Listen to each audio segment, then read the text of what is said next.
दुनिया में मॉडर्न हथियारों बनाने के मामले में तुर्की बहुत ही तेजी से आगे निकल चुका है। तुर्की के घातक और टोही ड्रोन्स की धमक आज पूरी दुनिया में सुनाई दे रही है।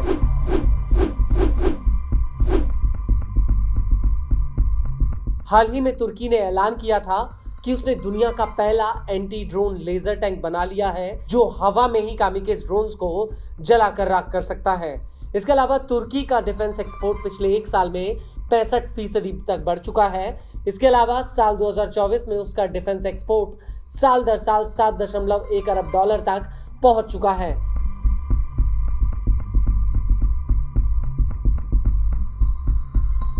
दावा है कि तुर्की के हथियारों की सबसे ज्यादा डिमांड यूरोप और मिडिल ईस्ट के देशों में है, लेकिन तुर्की के लिए अभी तो ये एक शुरुआत है और अब इसी कड़ी में तुर्की ने एक ऐसा कारनामा कर दिखाया है जो ये दिखाता है कि तुर्की जल्द ही हथियारों के मामले में अमेरिका जैसे पावरफुल देशों को पछाड़ सकता है।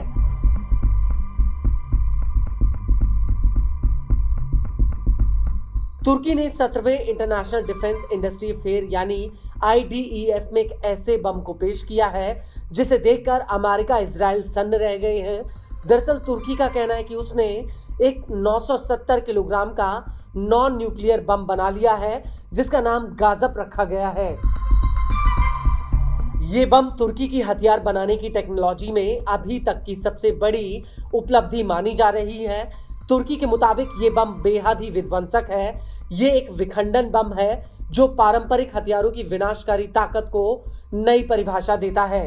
इस बम की सबसे बड़ी खासियत यह है कि यह प्रति मीटर यानी 3.2 फीट पर असाधारण रूप से 10.16 प्रति स्क्वायर मीटर तक विस्फोटक के टुकड़ों को फैलाता है। बता दें कि पुराने बमों में यह ताकत महज हर 3 मीटर पर 9.8 प्रति स्क्वायर मीटर तक है। इस बम के टुकड़ों की तीव्रता इतनी विध्वंसक है कि ये एक व्यापक मारक इलाके को नियंत्रित कणों से कवर करता है।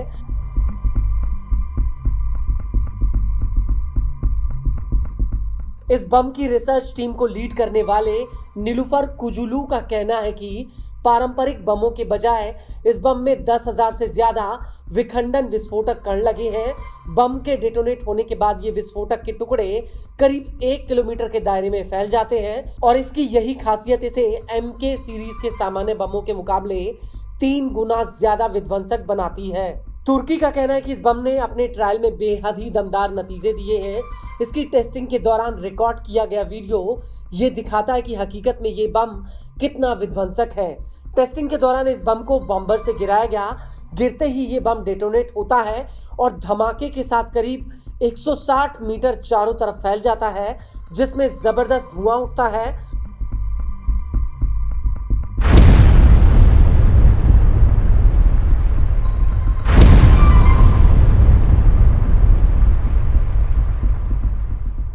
जो दिखने में मशरूम के जैसे आकार का होता है। रिपोर्ट के मुताबिक इस बम को F-16 और F-4 फैंटम एयरक्राफ्ट जेट से दागा जा सकता है। इस बम में फ्यूल हवा के मिश्रण का इस्तेमाल करके अधिक दबाव और गर्मी को पैदा किया जा सकता है, जिसका मतलब ये हुआ कि ये बम फटने के तुरंत बाद 3000 डिग्री सेल्सियस की हीट पैदा करता है, जो स्टील को भी पिघला सकता है। और अगर ये हीट इंसान के संपर्क में आती है तो मनुष्य की हड्डियां तक जल सकती हैं और इसी वजह से थर्मोबारिक हथियारों को पारंपरिक हथियारों में सबसे ज्यादा घातक माना जाता है। और गाजब बम को लेकर तुर्की के अधिकारियों का कहना है कि भविष्य में इसमें फेरबदल किया जा सकता है, जिससे इस बम को ड्रोन से भी दागना संभव होगा और अगर इसमें कामयाबी मिलती है तो इससे ऑपरेशनल रेंज भी बढ़ जाएगी।